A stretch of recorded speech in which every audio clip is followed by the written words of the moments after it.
Welcome to steno dictation. अगर आप हमारे चैनल पर नए हैं तो हमारे चैनल को सब्सक्राइब करें और बेल आइकन ज़रूर दबाएं। डिक्टेशन 5 सेकंड बाद शुरू होगा।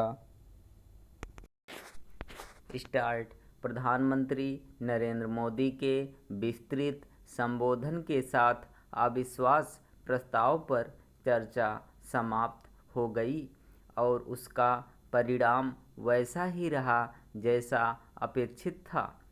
यह हैरत की बात है कि विपक्ष सदन में अपना संख्या बल प्रदर्शित करने का साहस भी नहीं दिखा सका। इस अविश्वास प्रस्ताव के माध्यम से विपक्ष ने अपनी आक्रामकता दिखाते हुए मोदी सरकार को हरसंभव तरीके से कटघरे में खड़ा करने की कोशिश तो की, लेकिन वह नाकाम ही रहा। उसकी नाकामी का कारण यह रहा कि वह तथ्यों और तर्कों से लैस नहीं था। इसी कारण वह सरकार को आईना दिखाने में सफल नहीं हो सका।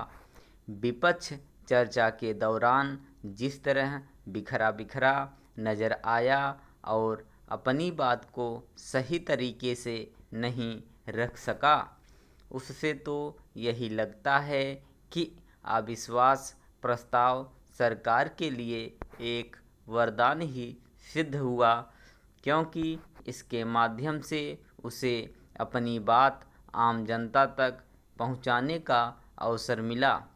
ऐसा नहीं है कि देश में समस्याएं नहीं हैं, लेकिन विपक्ष उन्हें समय रहते रेखांकित ही नहीं कर सका। ऐसा लगता है कि विपक्षी दल और विशेष रूप से नए गठबंधन INDIA के नेता सरकार को घेरने के लिए ढंग से तैयारी ही नहीं कर सके। अविश्वास प्रस्ताव पर चर्चा के दौरान जहां विपक्ष ने अपनी कमजोरी ही प्रदर्शित की, वहीं सत्ता पक्ष उसके सवालों और उसके नकारात्मक रवैये का जवाब देने में कहीं अधिक सक्षम नजर आया। पहले सत्ता पक्ष के अन्य नेताओं के साथ गृह मंत्री अमित शाह ने न केवल मणिपुर की हकीकत बताई, बल्कि इस राज्य में अतीत में हुई जातीय हिंसा और उस समय की राज्य और केंद्र की सरकारों के ढुलमुल रवैये को भी काफ़ी विस्तार से बयान किया। इसके अतिरिक्त उन्होंने पिछले 9 वर्षों में मोदी सरकार की तमाम सफलताओं को भी अच्छी तरह से रेखांकित किया। उन्होंने यह भी बताया कि पिछले कुछ वर्षों में मणिपुर समेत पूरे पूर्वोत्तर में किस तरह विकास का काम हुआ है। फिर यही काम प्रधानमंत्री ने अपने संबोधन में और अधिक प्रभावी ढंग से किया। शायद यही कारण रहा कि कई विपक्षी नेता प्रधानमंत्री के संबोधन के बीच ही सदन से बाहर चले गए।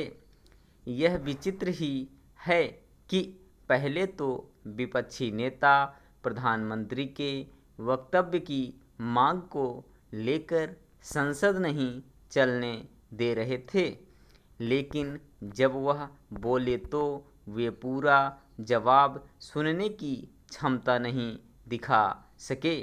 कम से कम अब तो विपक्ष को यह आभास हो जाना चाहिए कि उसे पहले ही मणिपुर के मुद्दे पर संसद में चर्चा के लिए राजी हो जाना चाहिए था। यह समझना कठिन है कि जब सरकार पहले दिन से मणिपुर पर चर्चा के लिए तैयार थी, तो विपक्ष तरह तरह के बहाने बनाकर संसद में हंगामा क्यों मचाता रहा। विपक्ष कुछ भी दावा करे, अविश्वास प्रस्ताव के जरिए वह कुछ विशेष हासिल नहीं कर सका।